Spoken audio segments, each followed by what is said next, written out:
Bismillah, alhamdulillah, wassalatu wassalam ala ashrafil anbiya'i wal mursalin, nabiyina Muhammad wa ala alihi wa ashabihi ejma'in. Allah në falenderojmë, selam dhe salavat dhe qofshin për më të dashrin ton, Muhammedin sallallahu alaihi wasallam, familjen e tij, shokët e tij dhe gjithë ata që e pasojnë atë deri në ditën e gjykimit.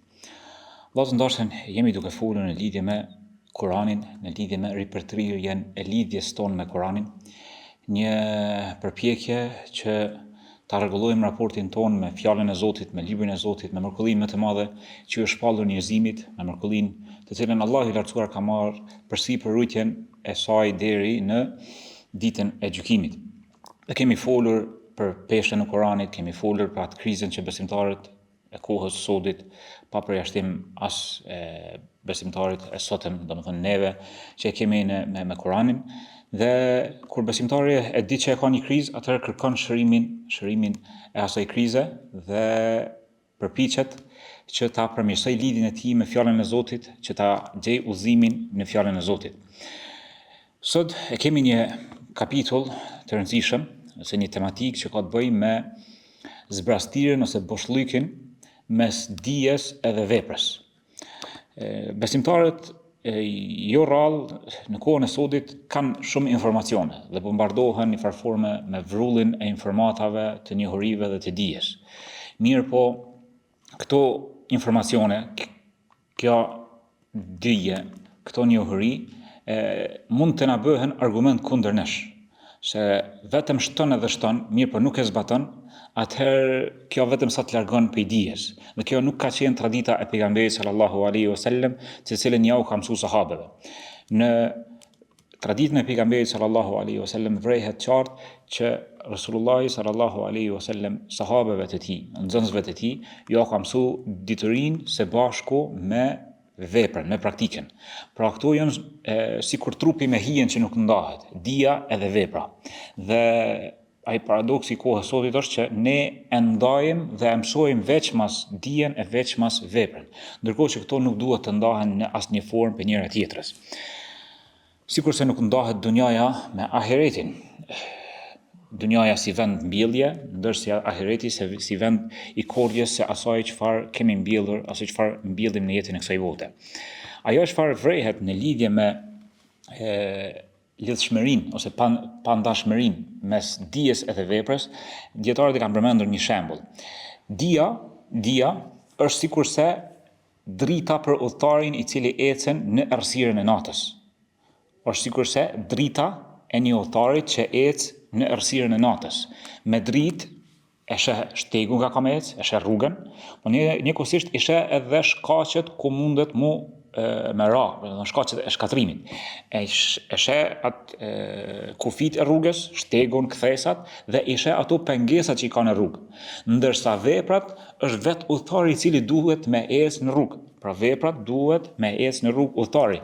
Nuk ka shumë rëndësi nëse ti e di rrugën, i di kthesat, i di pengesat, e nëse nuk ecë në atë rrugë, nuk konsiderohesh sikur udhëtar, nuk konsiderohesh se ti e ke marrë rrugën dhe ke kaluar atë rrugë edhe ke rrinë në destinacion. Andaj në kohën e sahabeve, në kohën e pejgamberit sallallahu alaihi wasallam, sahabët e ditur, ata të cilët e kanë njohur Kur'anin, e kanë ditë Kur'anin përmendsh, janë quajtur me një term që ky term në kohën e sotit sikurse zhveshet nga përmbajtja e tij. Janë quajtur sahabët ata të cilët e kanë ditur Kur'anin përmendsh, i kanë ditur dispozitat e Kur'anit, e kanë ditur sunetin e pejgamberit sallallahu alaihi wasallam dhe e kanë adhuruar Allahun e lartësuar përmes Kur'anit dhe sunetit, janë quajtur el-Qurra. El-Qurra në gjuhën arabe i vjen lexuesit, ose sot mund të thon hafizat. Mirë po hafizat e sotit, nëse i shikojmë, është sikurse një padash mi personalizu me persona të caktuar, po është sikurse një status që dikush e mëson Kur'anin përmendsh. Dhe nuk gjurmohet se a e kupton Kur'anin, a e zbaton Kur'anin, a e njeh pejgamberin sallallahu alaihi wasallam dhe sunetin e tij, a e njeh dispozitat që më mësuat të tjerëve, pra nuk quhet Kur'an në kohën e sahabeve, në kohën e pejgamberit sallallahu alaihi wasallam, sikurse lexuesit nuk janë quajtur vetëm ata që e kanë ditë Kur'anin përmendsh, sepse nuk ka qenë kjo metodologjia e tyre. Çush ka qenë metodologjia e tyre? Pra menhexhi i tyre ka qenë mësimi i Kuranit me gjithë kuptimin e tij, me gjithë zbatimin e tij. Mësimi i sunetit me gjithë dispozitat e sunetit dhe përkatësisht dispozitat fetare dhe adhurimi ose pasimi pejgamberit sallallahu alaihi wasallam në adhurim të Allahut. Këta janë quajtur pra el-Qurra dhe këta kanë qenë njerëzit më të ditur që transmeton Abdullah ibn Abasi që këta sahabe, pra el-Qurra, lexuesit e Kuranit, dietarët e Kuranit që kanë punuar me të dhe kanë mësuar të tjerëve dhe i kanë zbatuar sunetin e pejgamberit sallallahu alaihi wasallam, Omeri gjatë periudhës së kalifatit të tij, në periudhën prej 10 viteve, i ka pas në konsult, pra është konsultu me ta. Pavarësisht ta kanë qenë në moshë, domethënë mosh rritur, pleq apo të rinj. I ka bashku që ky statusi i njohjes së Kuranit me gjitha format e tij. Pra jo vetëm leximi i Kuranit, jo vetëm bukur leximi sipas tajvidit, bukur shqiptimi i shkronjave me zot të bukur, me makamet e ndryshme, jo, kuptimi i Kuranit. Dhe më e rëndësishme, zbatimi i Kuranit. Dhe sikur ka qenë kjo krizë e kësaj zbrastire, kësaj boshllëki pra mes dijes edhe veprës, është paraqit qysh herët në kohën e selefit, qysh në kohën e Fudail ibn Iyadit. Dhe Fudaili ka një thënie që duhet të meditojmë rreth saj. Thotë: "Innama nazzala al-Quran liyu'mala bih." Me të vërtetë, Kurani është zbritur që të punohet me të. Ndërsa njerëzit e kanë marrë leximin e tij si punë. Ndërsa njerëzit leximin e Kuranit e kanë konsideruar sikur punë. Pra, sikur se qëllimi i zbritjes së Kuranit ka qenë vetëm për mi lexu, për me mbledh sevape. Nëse shikojmë gjendjen e tanishme të besimtarëve, në përgjithësi kjo dominon. Pra lexohet në Ramazan Kurani, e pak studiohet, e pak analizohet, e pak meditohet, e pak zbatohet. Pra Fudaili po na thotë që Kurani në të vërtetë Allahu i lartësuar ka zbrit që të punohet me të. E pyesin, e çysh me punu me Kur'an? Thotë, mi konsideru atë çfarë Allahu i lartësuar në Kur'an e konsideron si halal, mi konsideru si halal. Mi konsideru atë çfarë Allahu i lartësuar në Kur'an, thotë është haram, mi konsideru haram. Ato urdhra që Allahu i lartësuar i porosit në Kur'an të zbatohen dhe ato ndalesa të respektohen. Pra kështu zbatohet Kurani. Dhe thash, ne duhet ta marrim leximin e Kuranit, ti mbledhim këto urdhra, këto ndalesa, ti zbatojmë dhe gjithsesi ti respektojmë ato çfarë Allahu i lartësuar ka ndaluar. E ajo çfarë na ndihmon neve, që ta kuptojmë Kuranin dhe ta zbatojmë atë, fillimisht është sinqeriteti për Allahun e lartësuar. Sinqeriteti për Allahun e lartësuar. Sinqeriteti në adhurime ndaj Allahut të lartësuar në veprat tona. Nga se njëri prej selefit ka thonë, Ebu Abdullah az-Zubari, thotë el-ilmu mawqufun ala al-amal wal-amal mawqufun ala al-ikhlas.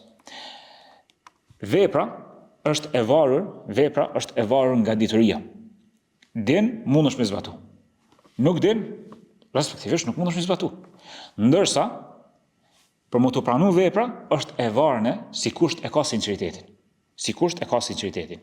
Pra këto janë të lidhuna në mesveti. Ajo çfarë na ndihmon për që ta zbatojmë Kuranin, është që të jemi të sinqert në veprat tona dhe të zbatojmë ato porosi tona. Një gjë të rrezikshme e përmend Sheikhul Islam Ibn Taymija, një çështje me shkëputjen e diturisë nga vepra.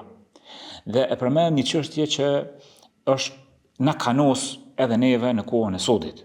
Dhe Sheikhul Islam Ibn Taymija e përmend dhe thotë, ndodh që njeriu t'i jepet imani, t'i jepet besimi, mirë po, ka pak ose i mungon dija. E ka imanin, po nuk ka dije të hollësishme, nuk ka dije në mënyrë të detajuar. Dhe e përmend thotë, sikurse shembulli i Banu Israilëve, e kanë pas imanin, po mungesa e dijes së tyre, sapo e kanë pa atë idhullin e viçit, e kanë marrë dhe e kanë adhuruar. Dhe Sheikhul Islam Ibn Taymija e sjell këtë paralele dhe thotë, e tërheq këtë paralele dhe thotë, dikuj mundet më jap imani, po i mungon dija dhe ndodh mungesa e dijes, ky iman më u marr. Ky iman më u marr dhe më u tërheq. Dhe ky është rreziku më i madh i kohës së sodit tek muslimanët bashkëkohor. Kan iman, mirë po dijen e kanë të përgjithshme. Në momentin që ballafaqohen me një dyshim, nuk dinë më jap përgjigje dhe ju rrezikohet imani. Ndërsa në kohën e sodit më së shumti kemi nevojë për dije të hollësishme. Për dije të hollësishme kur flas për njohjen e Allahut, emrat e tij, cilësitë e tij, xhenetin, xhehenamin, ditën e gjykimit, dhënien e llogarisë, gjitha këto stacionet e ahiretit dhe po ashtu përgjigjet dhe argumentet të cilat i kanë shtruar dietarët dhe i kanë nxjerrë nga Kurani dhe Suneti. Se ti momentin që ballafaqohesh me një dyshim, çfarë do qoftë ai dyshim, kur ki dije, din me dhon përgjigje. Ose din ku mi gjetat përgjigje, ose din me kënd mu konsultu dhe mi gjetat përgjigje. Dhe dikush e ka imanin, po dija i mungon, po thot Shejkhul Islam Ibn Taymija, ndodh që këtine me ju marr imani si mungesë e dijes. Thot për dallim i cili ka iman, po ka edhe dije. Të tillit nuk ka mundësi me ju marr imani, se imanin e ka të ndërtuar mbi argumente, e ka të ndërtuar thellë me bindje stoike të palëkundshme në Allahun e lartësuar. Dhe të njëjtën gjë e thot edhe atij i të cilit ju ka dhënë Kurani, mirë po nuk ka sa duhet, ju ka dhënë Kurani, po nuk ka sa duhet dije. Ndodh që mi u marr Kurani dhe mi u marr edhe imani. Dhe këtë kthehet, te pikthimi kthehet tek dija e hollësishme që duhet ta ketë besimtari në çështje me Allahun, në çështje me kuptimin e Kuranit dhe në zbatimin e tij. Nuk ka mundësi ti mi zbatu Kuranin nëse s'e din Kuranin. Nuk ka mundësi, domethënë ti nuk e lexon Kuranin, se kupton Kuranin, atëherë po flasim na për çysh mi zbatu porositë dhe urdhrat e Kuranit. Na që të boshllëkin që e kemi mes dijes për Kuranin dhe veprat tona duhet mi shëru sa më shpejt, në mënyrë urgjente. Pra mi lexu Kuranin, po është e kërkuar. Madje jemi të inkurajuar, madje jemi të kërcënuar nëse e praktisim Kuranin. Mirë po vetëm leximi i shkronjave nuk është i mjaftueshëm. Nuk është i mjaftueshëm, mirë po duhet shpejt të marrim masa në kuptimin e Kuranit. Në kuptimin e Kuranit. Çfarë do të qoftë ajo mënyrë? Në mësim të arabishtës, që duhet patjetër besimtari ta mësoj arabishtën, të lexoj kuptimet e përkthimit të Kuranit, të lexoj tefsiret e përkthyera të kuptimeve të Kuranit, të dëgjoj ligjërata në lidhje me sure të caktuara të Kuranit dhe ta bëj një projekt jetësor që ta njeh fjalën e Zotit me qëllim që ta largon atë padijen për vetes së tij dhe ta zbatoj dhe ta njeh fjalën e Zotit.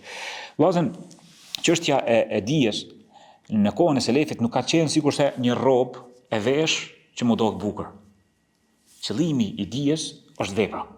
Qëllimi pas dijes është vepra. Nëse që kjo dije nuk është ka t'jep vepër, atëherë që kjo dije është ka të bëhet argument kundër dhe jo pro teje. Qysh, ta marrim një shembull. Ti dëgjon për vlerën e namazit me xhamat. Ti dëgjon për vlerën e namazit të sabahit me xhamat. Dhe i dëgjon të gjitha ato ajete dhe hadithe për vlerën e namazit të sabahit me xhamat. Dhe nëse ti nuk bën përpjekje, nuk i kundërvehesh shejtanit dhe nefsit dhe tembelis mi luftu që mi përgjigj Allahu te lartësuar në faljen e namazit të sabahit me xhamat, po marr si shembull të caktuar, ti nuk je ka zbaton çat dije që të cilën Allahu i lartësuar ta ka mundsu. Andaj e shohim nënën e besimtarëve, Aisha radhiyallahu anha, Allahu qoftë i kënaqur me të, ka qenë një djalosh i cili ka shkuar dhe ka marrë dije të Aisha të nëna e besimtarëve. Dhe i ka shtuar ato shkuarjet tek Aisha radhiyallahu anha që të mësoj prej saj dhe ta pyes për çështjet e fesë. Dhe në një ditë për ditëve Aisha e pyet: "Ja bunej, hal amilta ba'da ma sami'ta minni?" O djalosh, o djalë i ri, a ke zbatu ato çfarë ke mësuar prej meje deri tani? I thot: "La wallahi ya umma." Oj nëna jon, jo vallahi nuk e kam zbatu. Atëherë Aisha i drejtohet këtij djaloshi dhe na drejtohet të gjithë neve. Dhe i thot: "Ja bunej, fa bima tastakthir min hujajillahi alejna wa alejk." Atëherë o djalosh, pse po i shton argumentet e Allahut kundër nesh e kundër teje? Shko zbatoja dijet të cilën e ke marr, bër përpjekje mi zbatu atë dijet të cilën e ke marr, ato urdhra mi zbatu, ato ndalesa mi respektu, e mos i shto argumentet e Allahut të lartësuar kundër teje. Nga se për dijen që e din e nuk e zbaton, do të pyetesh në Allahun e lartësuar, pse nuk e ke zbatu? Pse s'e ke zbatu? Përderisa e ke mësu. E pastaj këto shembuj janë të shumtë. Ti lexojmë disa prej ajeteve ku Allahu i lartësuar na thirr të zbatojmë. Thot Allahu i lartësuar: "Kul in kuntum tuhibbuna Allaha fattabi'uni yuhibbukumullah." Thuaj o Muhammed, nëse ju e doni Allahun, pasoni mua që Allahu më dash juve. Tash, atë çfarë duhet ta pyesim ne veten ton është sa e dojmë ne Rasulullahin sallallahu alaihi wasallam. Sa ne e dim hadithe përmendsh nga thënjet e pejgamberit sallallahu alaihi wasallam, hadithe të sakta. Sa ne e njohim sirën e tij, cilën libër ne e kemi lexuar të fundit në jetëshkrimin, biografinë e pejgamberit sallallahu alaihi wasallam. A i njohim ne detajet e betejave të tij? A i njohim ne familjet, antarët e familjes së tij? Nënat e besimtarëve, fëmijët e tij? Kush janë sahabët të cilët të parët e kanë pranuar Islamin? Gjitha këto informacione hyjnë në kuptimin e përgjithshëm të këtij ajeti. Nëse ju e doni Allahun, thuaj o Muhammed, nëse ju e doni Allahun, më pasoni mua që Allahu më dash juve. Pastaj ajeti tjetër, Allahu i lartësuar thotë: "Wal Qur'an al-fajri, innal Qur'an al-fajri kana mashhuda." Dhe Kur'ani i sabahit, i mëngjesit, me të vërtet, Allahu i lartësuar betohet në Kur'anin, i cili lexohet në namaz të sabahit, dhe thotë Kur'ani, leximi i Kur'anit në namaz të sabahit është i dëshmuar prej me lajkeve. Atëherë, çush ka mundësi kur ne lexojmë këtë ajet dhe me ftofsinë më të madhe na ik ndonjëherë namazi i sabahit dhe nuk ndijmë keqardhje, ose për më tepër nuk bëjmë përpjekje me dalë në namaz të sabahit, ose nuk e nxisim njëri tjetrin. Mi thirrën në telefon, ja përkujtu vlerën e namazit të sabahit. E shohim që në namaz të yatsis xhamia është një saf, dy safa, në namaz të sabahit një gjysmë safi. Ku janë çata besimtarë? Se si këshillojnë. Kuntum khayra ummatin ukhrijat lin-nasi ta'muruna bil ma'ruf wa tanhauna 'anil munkar. Jeni umeti më i mirë që keni dalë në faqen e dheut. Allahu i lartësuar na lavdron si umet. Çka? E çoni punën e juaj. Jo, Allahu i lartësuar thotë urdhëroni për të mirë dhe ndaloni nga keqja. I këshilloni të tjerët. Jo kallzoni vlerën e namazit të sabahit. I nxitni. Qysh po e lëni këtë mundësi që më mëkon nën kujdesin e Allahut gjatë tërë ditës e lën pe dorës më tik. Vetëm priton më çu një gjys orë para lindjes diellit. Ti e fal namazin, po e fal tu lind dielli ose pak para se me lind dielli në shtëpi. E kjo është pe veprave të cilat Allahu i lartësuar nuk e do. Është nga sifatet e hipokritëve, të cilët besimtari duhet të qëndrojë larg tyre, të cilët janë në fund të xhehenamit, duhet të qëndrojmë larg tyre. Andaj Allahu i lartësuar kur besimtari lexon këtë ajet, e kupton këtë ajet, mundohet me zbatu. Pastaj ajeti tjetër, thotë Allahu i lartësuar: "Ala bi dhikrillahi tatma'innul qulub." Me të vërtetë me përmendjen e Allahut qetësohen zemrat. Sa herë neve na shqetësohen zemrat, sa herë ne jemi të shqetësuar, të mërzitën. Pse nuk e kërkojmë qetësinë dhe prehjen e zemrave tona në fjalën e Zotit?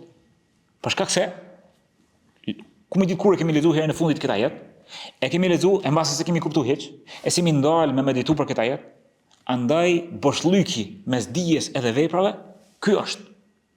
Do thonë, ky është jeta jonë është në boshllëk.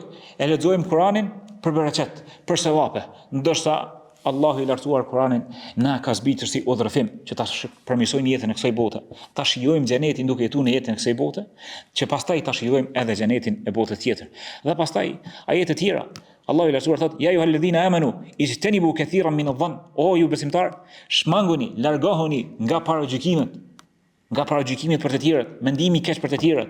Ijtanibu urdhër, largohuni, braktisni paragjykimet.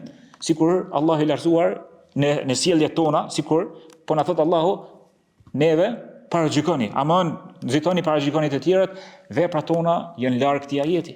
Dhe tash ti merr jetën tonë dhe veprat tuaja, paraqitja pasqyrës së Kuranit dhe e sheh sa larg je me vepra edhe porosive të Allahut të lartësuar. Pastaj Allahu i lartësuar na thot: "Wakhfid janahaka lil mu'minin." Uli krahët në formë të përuljes ndaj besimtarëve. Kur ne kemi ndonjë mos pajtim në mesin e besimtarëve, si sillemi na në mes veti? Besimtar ti. Qysh e trajton një besimtar që ki mos pajtim? Me ashpërsinë më të madhe, mbase me një ashpërsi që as ndaj ehlu kitabit nuk e bën, as ndaj mushrikëve nuk e bën. Kjo arrogancë, kjo ashpërsi është boshllëk mes dijes, njohurive dhe veprave. Përndryshe sikur ta kuptonim drejt Kur'anin, do duhej të ishim ndryshe. Pastaj, i'malu ala Dawuda shukra wa qalilun min ibadiy ash-shakur. Allahu i lartësuar thotë: "Veproni si shej falënderimi, o familja e Davudit, tregoj mirënjohës, tregoj falënderues, nga se pak nga robërit e mi janë falënderues." Pastaj Allahu i lartësuar thotë: "Wadhkurullaha kathiran", dhe përmendni Allahun shumë. Ku jemi ne me dhikrin ton? Vllazën e përmendin disa dietarë thojnë, ata të cilët e zbatojnë Kur'anin, veprojnë në bazë të Kur'anit dhe urdhrave të tij, janë sikur se mëkon duke lexuar Kur'anin vazhdimisht. Për dallim për atyre të cilët e lexojnë Kur'anin një kohë dhe nuk e zbatojnë, atyre ju shkruhet vetëm ajo kohë të cilën e lexojnë. Për dallim, kur ti e zbaton Kur'anin, jeton me Kur'anin dhe i çon ato urdhra dhe ato ndalesa i respekton për gjatë tërë kohës, atëherë ti je sikurse me lexu Kur'anin vazhdimisht. Pastaj Allahu i lartësuar shpërblimin që e ka caktuar për çdo shkronjë që ta lexojmë ka 10 sevape. Wirdin të cilën pejgamberi sallallahu alaihi wasallam na ka mësuar dhe sahabët na kanë përcjellë se si duhet të kemi wird të leximit të Kur'anit. Kjo është objektiv në vetja, po mjet. Është mjet që ne mi lexu Kur'anin sa më shumë që mi zbatu Kur'anin sa më shumë.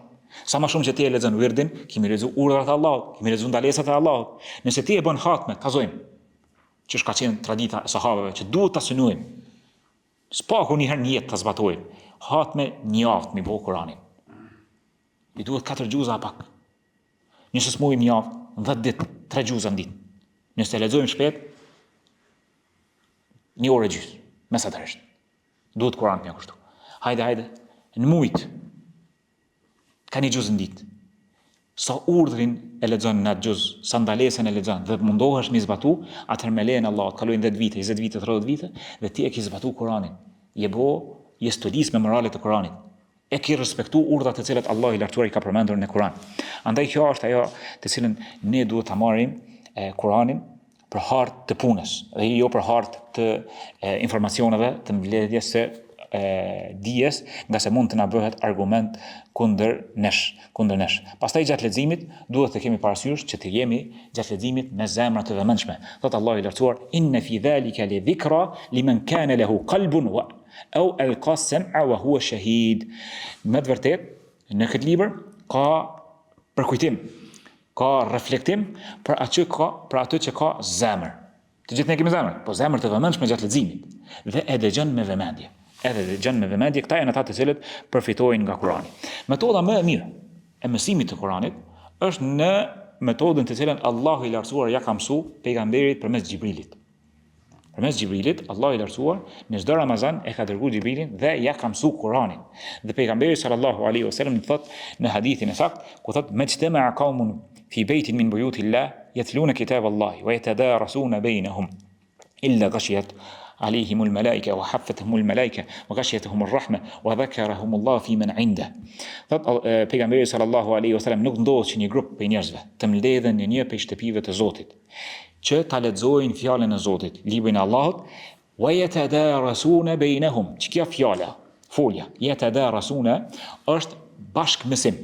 Jo ders xhamati me dëgju, bashkëmësim.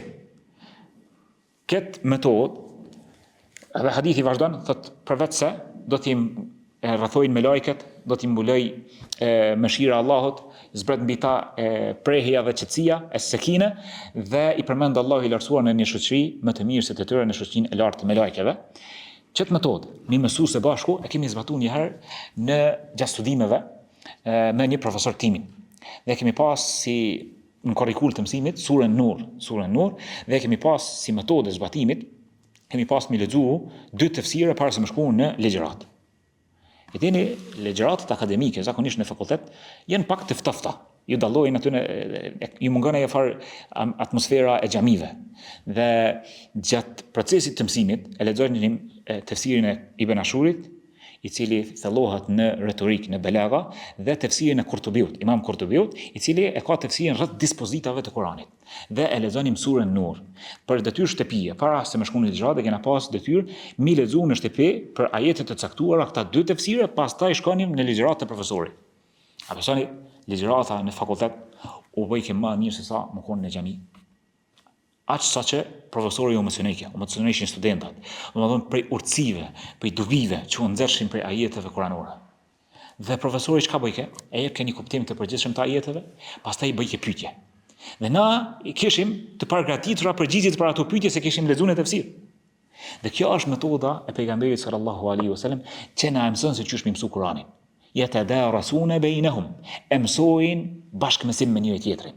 Hoxha i pyet, nxënësat përgjigjen, nxënësat vinë të përgatiten në mësim të tefsirit, e bujnë një pyetje, e japin një dobi, e shtrojnë një propozim, një sugjerim. Hoxha jo konfirmon, kthehen te librat e dietarëve. Në këtë metodë ti jeton në xhenetin e dunjas, me fjalën e Zotit, dhe kur del pi atij tubimi, ti del me iman të ngritur, me zemër të ripërtrirë, me fllad të imanit, dhe pastaj ti reflekton optimizëm, reflekton udhëzim ka do që të shkojsh, në familjen tënde edhe në vende tjera. E shohim vëllezër që besimtari në suret e caktuara, kur i di ato sure, në përgjithësi e ka një pasqyrim të përgjithshëm, ndikohet edhe veç me dëgjimin e tyre. Nganjëherë vetëm me disa detaje të asaj sure. Për shembull, ajo ka ndodhur me surën Yusuf. Surën Yusuf, për shkak që është tregimi, edhe tregimi më i bukur, edhe tregimi është i lidhur. Ai timeline i tregimit është prej fillimit, duke qenë Yusufi i vogël e deri në fund. Domethënë ti vetëm një herë ke lexuar tefsirin, e ke lexuar përkthimin dhe e din tregimin e Yusufit në mendje. Dhe për momentin që ti tash e lexon Kur'anin dhe i kupton disa ajete, edhe nëse si kupton krejt, imani yt fillon më të rrit. Edhe pse në surën Yusuf nuk është që ka për shembull përmendje të xhenetit, të xhenemit, të dënimit, të shpërblimit e kështu me radhë, po tregimi i Yusufit, vetë që ti e din ngjarjen e Yusufit, dhe e din e kanë gjujt në bunare, kanë thurrat komplotin, pastaj e kanë marrë, kanë shitë kështu. Zemra jote bashkëvepron me këtë tregim, bashkëvepron me Kur'anin. Dhe Allah i lartësuar, sikur don më tregu që këtë Kur'ani është kështu, veç duhesh mi kuptu. Sikur se po bashkëvepron dhe po e ndjen dhe imani po të gufon në surën Yusuf, për shkak se ti po e din tregimin e Yusufit, dhe qysh e ngrit Allah i lartësuar dhe qysh ja çon të mirat me butësi, të këtë tregimin e Yusufit në burg e kështu me radhë, apo këtë Kur'ani është kështu. Dhe që duhet munal dhe mi studiu dhe mi kuptu.